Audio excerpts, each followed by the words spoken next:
Пандемия коронавирусу накрыла свет. Финансовые рынки у лихоманцы, а полсотни краін закрыли свои межи. Паника вакол коронавирусу фактично поклала на лопатки туристичную и транспортную галину. И як долго это протягнется, никто не ведае. На Египет туры по $150 из Минска. Я работаю 13 лет в туризме, никогда таких не было цен провальных. Туроператоры готовы чуть ли не бесплатно сажать туристов на рейсы, потому что туроператоры за эти места все равно оплачивают авиакомпании. Увесь свет фактично на карантине. Сакавік-красавік – гэта традыцыйна актыўныя месяцы для продажу тураў. Але травенскія выходныя і раннее броняванне летняга адпачынку ўжо нікога не цікавіць. Полностью вот просто упал ниже плинтуса продажи. То есть если мы там каждый день по 2-3 тура бронировали, вот наше маленькое турагентство, то сейчас 1-2 тура в неделю. И то вот это врачи пришли. Турагенты спачатку неслі страты на ўтрыманне офісаў і персанал, а з адменай усіх аплошаных тураў проста вымушаны ўлезці ў крэдыты. Любоў не выключае, што на рынку можа паўтарыцца сітуацыя з банкрутствам якога-небудзь буйнога расійскага туроператора. Как на самом деле Турс было? То есть я, допустим, очень сильно опасаюсь, что какого-нибудь туроператора не коснулась вот этой очень сильной ситуации. Потому что тогда это будет еще большая беда. Сусветная экономика ўжо нясе страты. Адмяняюцца масавыя імпрэзы, пачынаючы ад прэм'еры фільму пра Джеймса Бонда да Еўрабачання. Пад пагрозай нават летняя алімпіяда ў Токіо. Турыстычная галіна можа згубіць каля 1 трыльёна 700 мільёнаў долараў. Агулам, пры найгоршым сцэнарыі развіцця падзеяў, сусветнай эканоміцы прагназуюць страты на 2,7 трыльёнаў долараў. Гэта 50 валавых унутраных прадуктаў Беларусі. У еўразвязі створаць адмысловы фонд для барацьбы з каранавірусам. У Беларусі таксама адмяняюцца масавыя імпрэзы. Людзі здаюць квіткі на канцэрты, сталі менш наведваць кавярні да рэстарацыі. Каб супакоіць іх, у некаторых барах на ўваходзе з'явіўся каранавірусны кантроль. С температурой нет, не было случаев. Если бы был, мы бы попросили человека вернуться к нам в следующий раз, чтобы он подумал и о себе, и о других гостях, и персонале в том числе в первую очередь.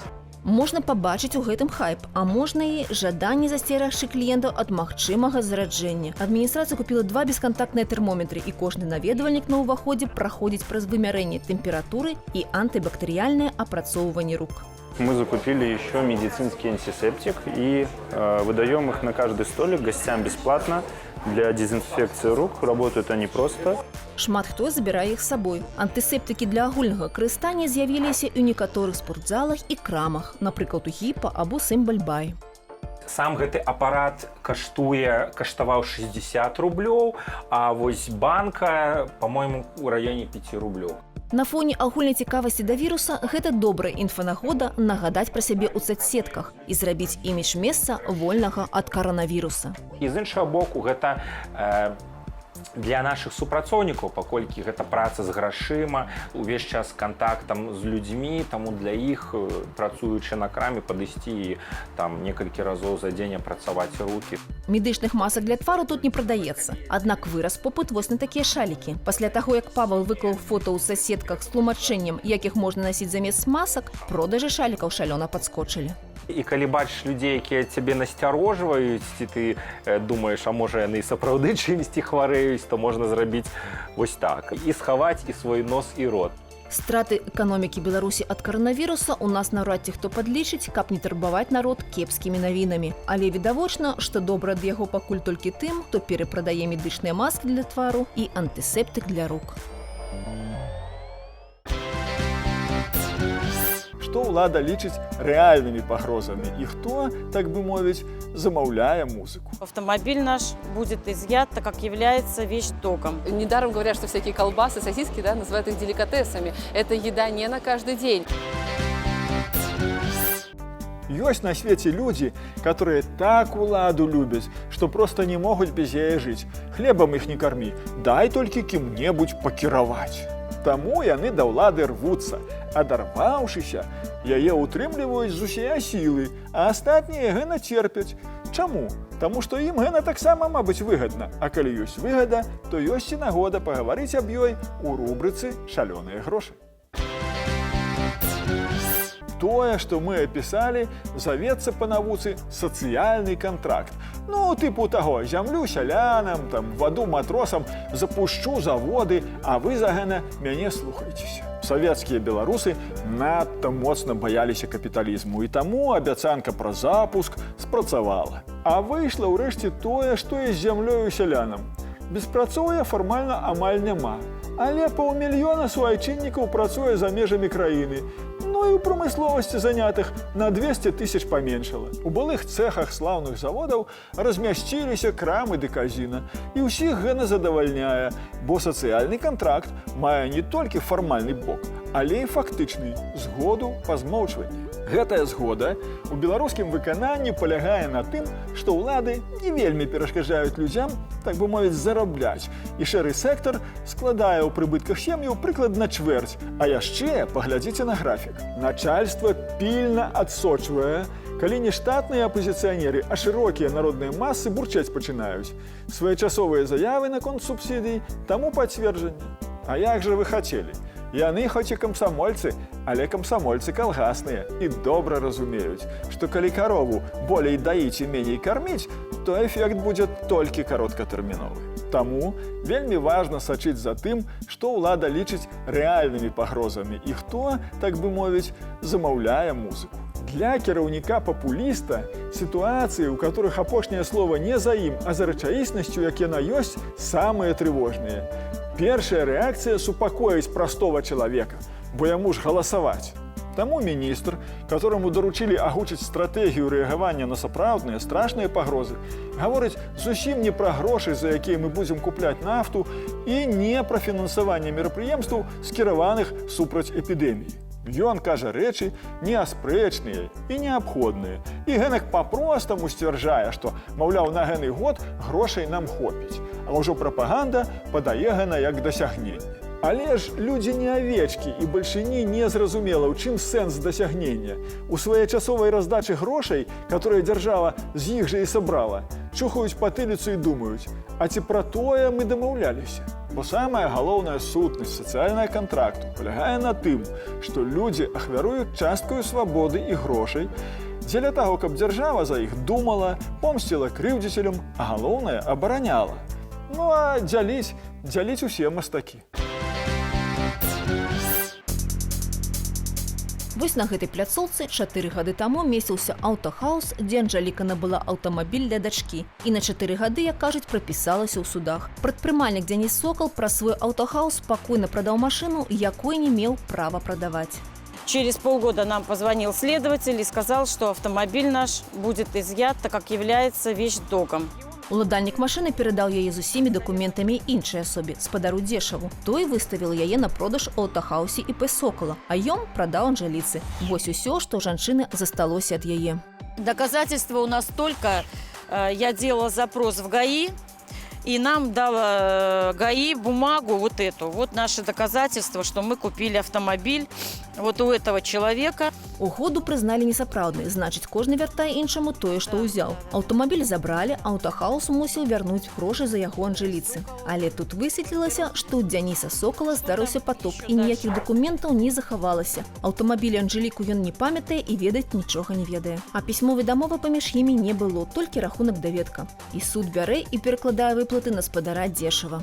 Дзешав не может выплатить, так как у него много, он проходит по многим эпизодам, у него много очень машин взятых у людей, и он не вернул деньги. И он сейчас сидит на 7 лет, его посадили. Грошы яму жанчына не перадавала, ніколі гэтага чалавека не бачыла. І ўвогуле яна добрасумленная пакупніца. Але атрымліваецца, што пакаралі менавіта яе. Судья сделала вывод, что Сокол тут ни при чем, а виновен Дюшев и виновна я, потому что мне дали в плечи госпошлину в размере 207 рублей, ну и Дюшеву дали там 113 рублей. Пакупніка ў гэтай афёры дзяржава ніяк не абараніла. Грошы вяртай як хочаш. Яшчэ і судовая мыта сплачвае за вінаваты бок. Анжаліку гэта абурыла. Цяпер яна кажа, што грошай, якія пайшлі на скаргі, хапіла б на новы аўтамабіль. Але суды не на ейным баку. Не хочу считать и не буду считать даже.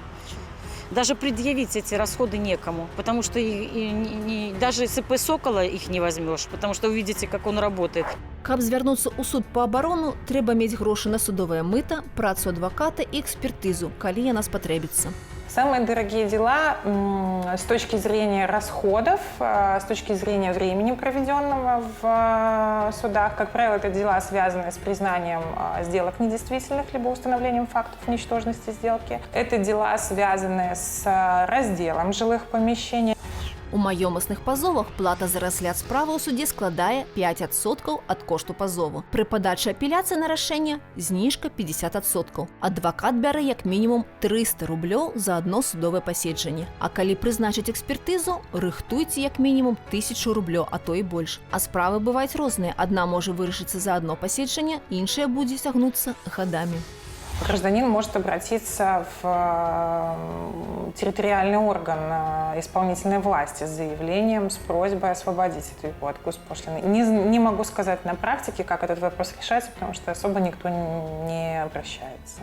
У працоўных спрэчках калегія адвакатаў можа выдзеліць абаронцу бясплатна. Прадугледжаныя зніжкі для неабароненых слаёў насельніцтва. Аднак нават скаргі ды ліставанне з чыноўнікамі яшчэ на дасудовай стадыі з'ядаюць шмат грошай. Открытых в конвертах тоже нету? Марына ўжо некалькі гадоў змагаецца з сістэмай, якая з парушэннямі заканадаўства асудзіла ейнага сына на 13 гадоў калоніі паводле наркотычнага артыкулу. Затым яна дабілася закрыцця справы супраць яе самой. Шлешь сначала в прокуратуру района, они тебе пишут, например, ответ: нет, у нас все прекрасно. Ты обжалуешь в прокуратуру города, либо области, ну, в зависимости от проживания. И потом ты уже, когда получаешь ответ, который в прокуратуру генеральную, и потом, если тебя и этот ответ не устраивает, ты обжалуешь в суд.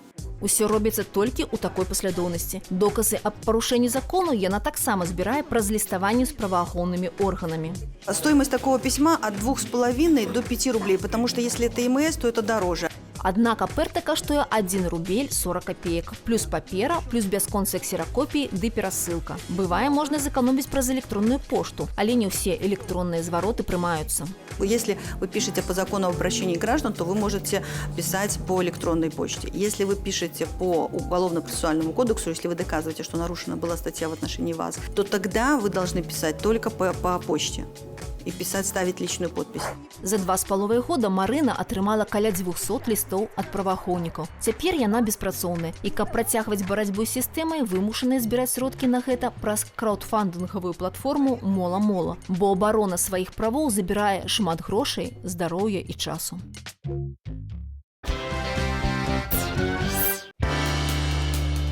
Усе мы ходзім у крамы і дзівімся на кошты. Кілаграм свініны каштуе 10 рублёў, кілаграм каўбасы свініны прыкладна столькі ж. Але ж ці ёсць у той каўбасе мяса? Ну вот, видите, свинина 98%. Нитритная смесь, ну это понятно, для того, чтобы она стала розовая. И сейчас, к сожалению, у нас в Беларуси вся соль стала с антислеживающим агентом. Это мне не очень нравится, такая тенденция. Гэтая каўбаса рэдкі экземпляр. У яе вельмі кароткі складнік інгрэдыентаў і ў ім пазначаная доля мяса, бо вытворчасць належыць аграрнаму універсітэту. Звычайна аб колькасці мяса ў каўбасе мы толькі здагадваемся. Напрыклад, калі першай сярод інгрэдыентаў стаіць вада, а потым нешта мясное, значыць вады ў каўбасе больш, чым мяса. Мясныя складнікі або мяса-механічнай абвалкі птушкі – гэта таксама зусім не мяса. Гэта дробна перамолотыя косткі і суставы жывёлы, мяса з якой ужо знялі. Недаром говорят, что всякие колбасы, сосиски, да, называют их деликатесами. Это еда не на каждый день, потому что в современном мире в эти продукты добавляют такое количество различных добавок, которые мы будем перечислять очень долго. Самыя мясныя каўбасы будуць гатунку экстра, або без харчовых дадаткаў, або сярод прадуктаў дзіцячага харчавання. Аднак трэба быць уважлівымі. Вытворцы любяць даць тым жа сасіскам некую дзіцячую назву, нібыта яны для дзяцей, а склад у іх такі, што і дарослым не параеш. Для того, чтобы есть мясо, я покупаю чисто обычное сырое мясо. Есть приспособления, там та же ветчинница, если я хочу вкуса ветчины или дать с собой в школу старшему сыну там кусочек ветчины, я лучше сделаю ее сама и сварю. Таксама Ксенія ўпэўненая, што гэтак будзе танней, нават калі параўнаць колькасць сасісак у кілаграме і колькасць котлетаў з кілаграма мяса. А медыкі лічаць, што прадукты мясаперапрацоўкі стымулююць развіццё онкалогіі. Рекомендуется употреблять не более 50 граммов переработанного мяса, мясопереработки, да, это сосиски, это колбасы, это вяленое мясо, это солонина, ну, вот мы понимаем, о чем речь идет, каждый день. Но если это будет по праздникам, это не критично. Тым, хто заняты фізічнай працай, кансультант у харчаванні раіць часцей есці чырвонае мяса – свініну, ялавічыну, бараніну. Для дыетычнага харчавання больш пасуе белае – курынае, індычнае, мяса труса і маладога цяляці. Калорийность, как правило, всех продуктов мясопереработки достаточно высокая, ну, за исключением куриного. Поэтому, если человек съедает большое количество, это тоже грядет перебором калорий, соответственно, перебором жира, ну и лишним весом. До рэчы, звярніце увагу на пельмені. Яны могуць быць катэгорыі А, Б і В. І некаторыя вытворцы яе пазначаюць. Катэгорыя А значыць у начынні колькасць мяса без тлушчу вышэй за 80%. Б больш за 60%, а В больш за 40%. Яшчэ адна альтэрнатыва хатняму мясному харчаванню – котлеты з кулінарыі. Разам з кулінарнай інстаблогеркай мы вырашылі іх разабраць на часткі. Я вот сейчас смотрю, какое-то что-то прозрачная консистенция, а фарш же непрозрачный. Котлета з мяса птушкі за 7 рублёў за кілаграм больш пахла цыбуляй, чым мясам. А ў котлеце за 8,50 ўжо з'явіўся мясны колер. Когда я готовлю котлеты, я выбираю в магазине такой кусочек мяска, чтобы там было минимум сала. Еще добавляю яйцо, лук, специи, соль. А еще панировочные сухари, потому что я не замачиваю батон в молоке. Падсмажанымі яны абедзве выглядзелі больш-менш апетытна. Але дэгустацыя пацвердзіла першапачатковыя высновы. Дастаткова мясной была даражэйшая котлета. Ну, вот здесь курятины больше. Да. И вкус приятнее, сочнее. Не так много соли. Вот эта котлета намного лучше. Танны прадукт мясным не будзе, але і адваротная залежнасць таксама не заўсёды працуе. Таму, каб не даць сябе надурыць, не купляць каўбасу з вады, на дзень рабіць яе самастойна. Калі часу на гэта зусім няма, хаця б чытайце склад прадуктаў на этыкетцы і бярыце тую ежу, дзе мяса першым пунктам.